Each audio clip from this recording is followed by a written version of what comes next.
La géobiologie, donc, c'est l'étude des phénomènes de la Terre. Et à ce niveau-là, on peut distinguer donc la géobiologie de l'habitat, c'est-à-dire pour nettoyer les maisons, les lieux de vie, les terrains qui sont proches des maisons. Puis il y a la géobiologie sacrée, et là, ça concerne plus tous les monuments du type cathédrale, basilique, etc., tous ces monuments-là, ainsi que les lieux dans la nature, parce qu'il y a de la géobiologie sacrée qui concerne des lieux de nature où il n'y a pas de monuments aujourd'hui, mais dans lesquels il a pu y avoir des bâtiments il y a 1000 ans, 2000 ans, etc. Aujourd'hui, je vais peut-être plus spécifiquement parler de la géobiologie de l'habitat, puisque elle nous concerne tous directement, dans le sens que on a vraiment tout intérêt, nous humains, à avoir des lieux de vie propres, sains, vibratoires, afin que ces lieux de vie nous ressourcent. Parce qu'on quitte notre maison la journée, on va travailler, on rentre du travail, on est fatigué, on a dépensé beaucoup d'énergie dans le travail. Et on a tout intérêt, une fois qu'on rentre chez nous, à être dans un lieu qui nous convient physiquement, qui soit à notre valeur, à notre image, et également qui soit propre, sain, vibratoire. Pourquoi ? Parce que plus le lieu sera sain, vibratoire, plus il va nous ressourcer. Donc le lendemain, on pourra recommencer une journée de travail en ayant bien dormi. Voilà. Et donc la géobiologie de l'habitat, elle est assez bien connue maintenant. Donc tout le monde a entendu parler des phénomènes comme des maisons à cancer. On entend parler de ça. Et donc du fait de la juxtaposition de phénomènes négatifs sur un lit, au niveau d'un lit, dans lequel la personne va passer 8 à 9 heures sur une journée. C'est clair que des phénomènes qui durent dans le temps, des phénomènes négatifs qui se renouvellent dans le temps régulièrement, eh bien à la longue, ils vont pouvoir provoquer une fatigue, provoquer une fragilité au niveau du corps humain et des enveloppes qui sont autour du corps humain. Et de ce fait-là, eh bien, l'être humain aura moins de défense. Donc nous, notre rôle à nous en tant que géobiologue, c'est de rendre un habitat sain. Et pour cela, on a plusieurs moyens. On va bien sûr travailler avec les réseaux géomagnétiques. On va travailler au niveau de l'électromagnétisme, puisque tout le monde sait qu'il y a des choses qui sont nocives au niveau de l'électromagnétisme. On a tous entendu parler des compteurs Linky, des téléphones portables, de tous ces phénomènes-là qui font que notre capital énergétique va être sollicité, je dirais même diminué, du fait de ces nuisances. Donc il y a l'électromagnétisme, les réseaux géomagnétiques négatifs, qui sont par exemple au niveau de notre lit, ainsi que des cours d'eau souterrains, ainsi que des failles géobiologiques. Et donc tous ces phénomènes-là, en fait ces failles géologiques, tous ces phénomènes-là vont faire que si on dort dans un lit pendant 8 à 9 heures, et que ce lit a un emplacement qui n'est pas très valorisant pour nous, êtres humains, eh bien, notre capital énergétique va en pâtir. On peut aussi vérifier si les personnes qui habitent dans ce lieu sont affectées par certaines problématiques en résonance avec le lieu, puisque là, on touche un peu tout ce qui est feng shui, mais c'est une vérité, une réalité. La personne peut être affectée par le lieu de vie et le lieu de vie peut être affecté par la personne. Donc ça veut dire tout simplement que, en tant que géobiologue ou en tant que bioénergéticien, on va travailler sur les deux plans. Parce que les deux ont une résonance. Il y a une résonance entre les deux.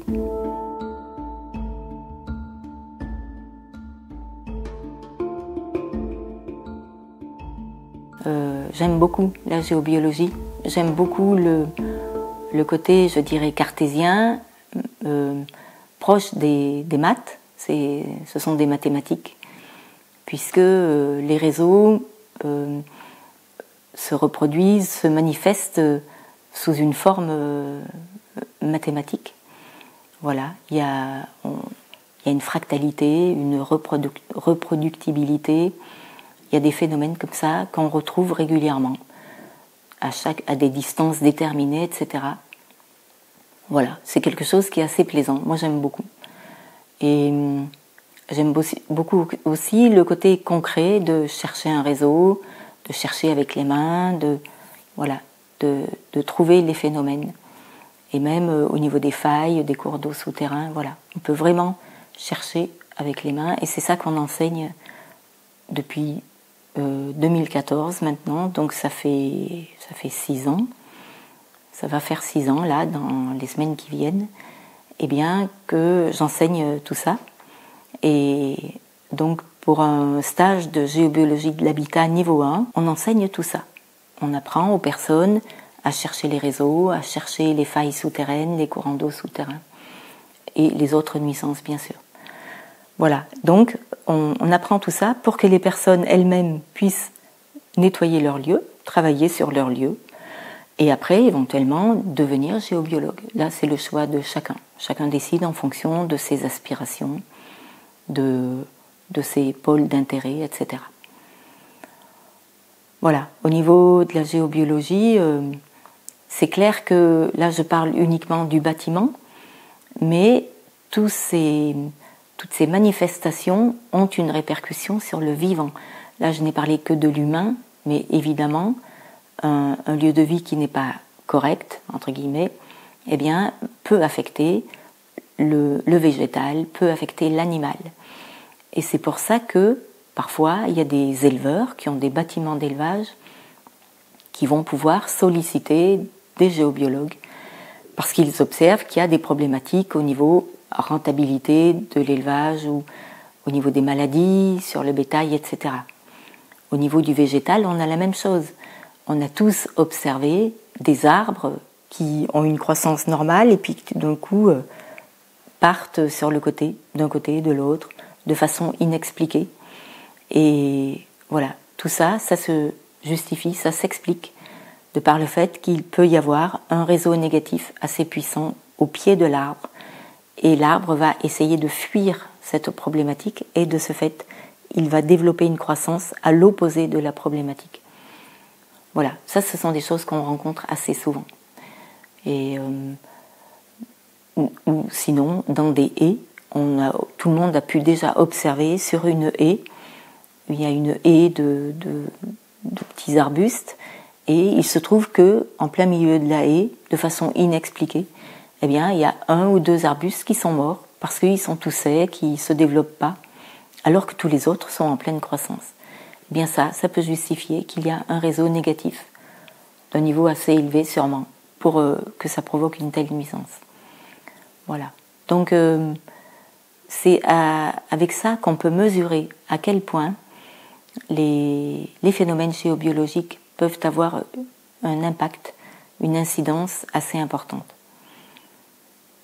Ce qui apporte également du vivant, ce sont des phénomènes qu'on peut appeler les vortex et les cheminées cosmotelluriques.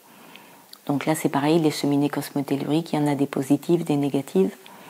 On s'intéressera plus aux positives car elles ont un rôle au niveau de la Terre, ainsi que les vortex. Les vortex, eux, sont toujours positifs. Et ces phénomènes-là ont un rôle de respiration, d'échange entre le tellurique, le cosmique. Voilà, ce sont des phénomènes qui peuvent nous accompagner dans le quotidien. Et des vortex, on en trouve de partout. Il peut y en avoir dans votre jardin ou même parfois dans les maisons. Bien sûr, il y a des vortex de haut niveau sur les lieux sacrés, sur des bâtiments comme des cathédrales, des basiliques, des abbayes.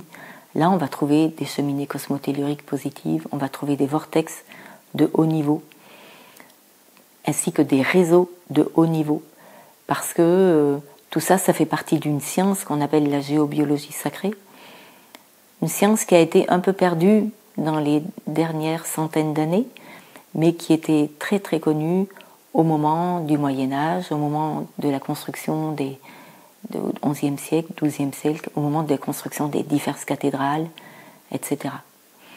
Et donc tout ça, c'était très connu. Et ça a permis de faire des édifices de grande qualité. Et avec une vocation de prière, une vocation de recueillement, et pour amener l'être humain vers la spiritualité. C'était le but de ces édifices-là. Et les personnes qui ont créé ça, qui ont dessiné tout ça, c'était des grands initiés, des personnes avec de très grandes capacités. Voilà. Donc après, ça s'est un peu perdu, mais là, avec des grands géobiologues comme des personnes comme Hartmann, Perret, Curie, ce sont des personnes qui ont retrouvé les réseaux qui étaient connus anciennement, mais dont les noms ont disparu, dont on a perdu la trace. Ces personnes-là ont retrouvé la connaissance de ces réseaux, ainsi que Jan Lipnik, par exemple, qui a retrouvé un réseau, ainsi que d'autres personnes. Voilà. La consigne, il est convenu que les personnes qui redécouvrent des réseaux comme ça mettent leur nom. Voilà. Ça permet d'identifier qui a retrouvé quel réseau. Voilà. Mais il faut savoir que la géobiologie sacrée, c'est une science très très ancienne, qui date de plus de 6000 ans peut-être. Voilà. Donc ce n'est pas quelque chose de nouveau. C'est vraiment quelque chose qui a été très connu et très pratique.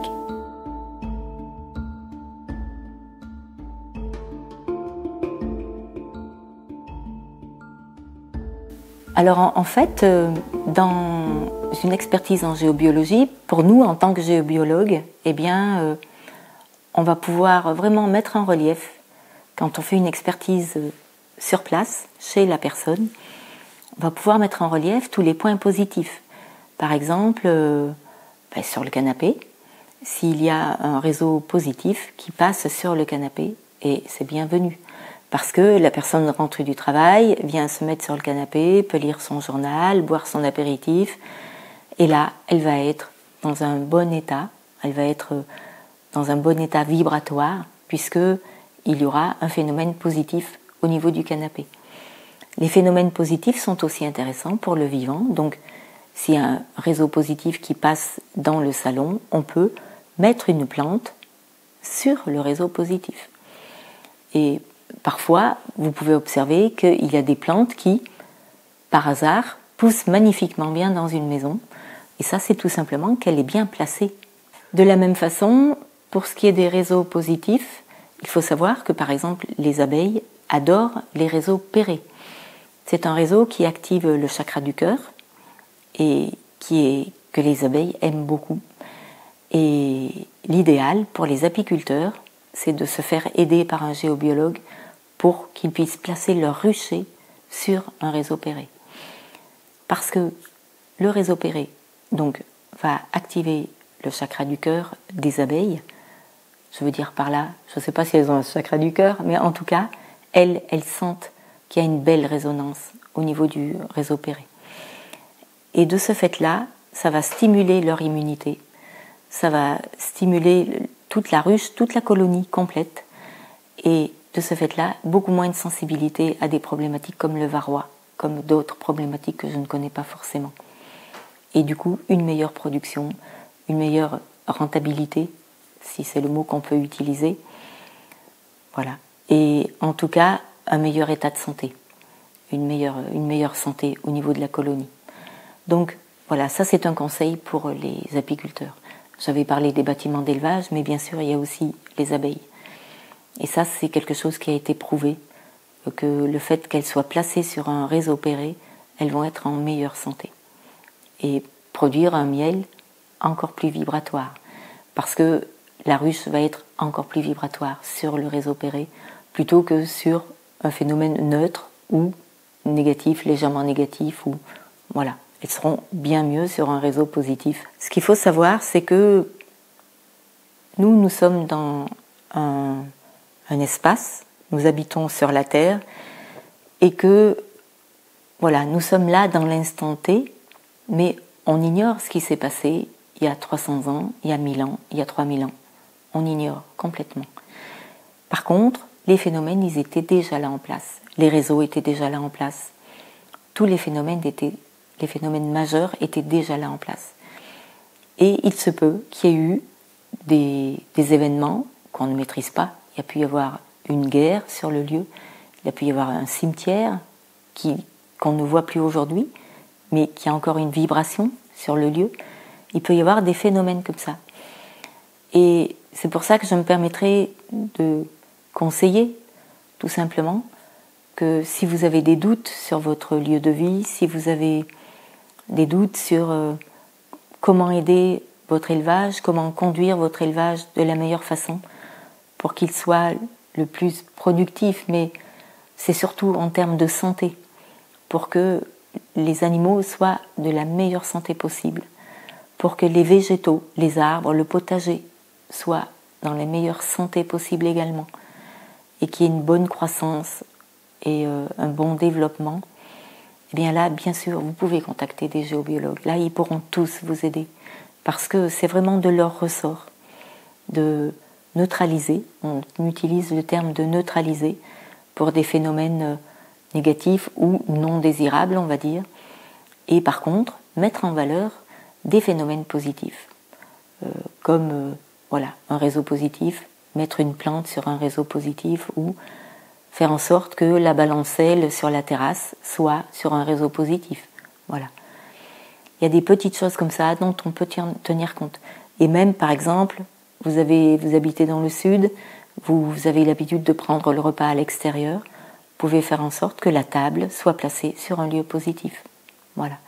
Ce sont des petits agréments dans la vie qui vont faire que la vie va être encore plus simple, encore plus douce, encore plus agréable, et qui vont faire que bien, nous, vivants, que ce soit les plantes, les arbres, les animaux, nous les humains, eh bien, nous serons encore en meilleure santé, et voilà, et dans nos meilleures capacités, puisque bien sûr la santé va rejaillir sur nos capacités, notre état d'être.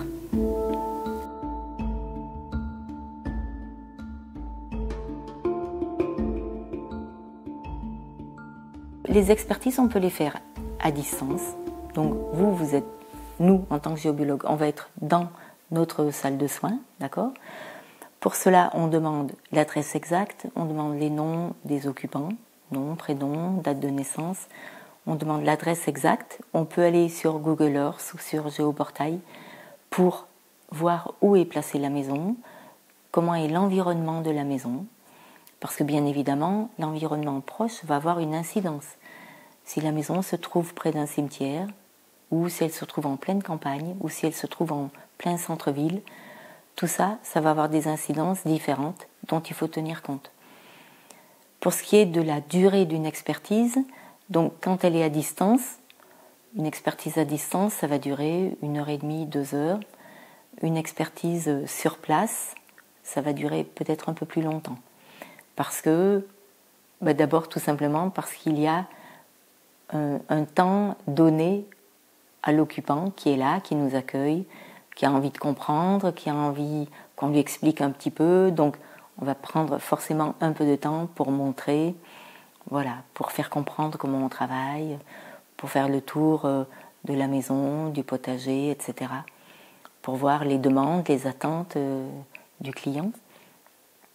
Et donc il faut compter peut-être une demi-journée pour faire une bonne expertise. Mais les résultats sont perceptibles directement. Je veux dire par là, le géobiologue est là, il va travailler sur les réseaux, il va travailler sur les courants d'eau souterrains, sur les failles souterraines. Dès qu'il a travaillé dessus, qu'il a fait des chapes, qu'il a fait des protections, etc., qu'il a fait tout ce qu'il y avait à faire, eh bien, tout ça, l'incidence va être immédiate. Voilà. On peut travailler également s'il y a des problématiques d'âme errante sur le lieu. Ça peut se neutraliser aussi, c'est même bienvenu, bien sûr. Voilà. Et on va travailler à différents niveaux comme ça. Au niveau de l'électromagnétisme, c'est pareil. On va vérifier la terre, est-ce qu'elle est de bonne qualité. Voilà. Le géobiologue, le fait qu'il vienne sur place, faire l'expertise sur place, il va apporter des petits plus qu'on ne va pas apporter dans une expertise à distance. Tout simplement, comme je disais, l'exemple de mettre la balancelle à l'endroit opportun où il y a un bon phénomène positif pour que la sieste soit agréable. Alors que c'est clair que ce genre de choses-là, on ne pourra pas le faire à distance. Mais à distance, ce qui va être le travail qui sera fait à distance, il sera de très bonne qualité également. Sauf que, voilà, on n'aura pas les petits plus, mais le travail sera de bonne qualité. Et en général, les personnes qui habitent sur le lieu, qui font pratiquer l'expertise, se rendent compte de la nouvelle atmosphère dans le lieu. Ils vont peut-être pas sentir en disant les choses comme nous, géobiologues, on pourrait les ressentir et les exprimer. En tout cas, ils devraient sentir que l'atmosphère est plus légère, plus douce, plus agréable. Voilà, ils vont mettre ce genre de qualificatif.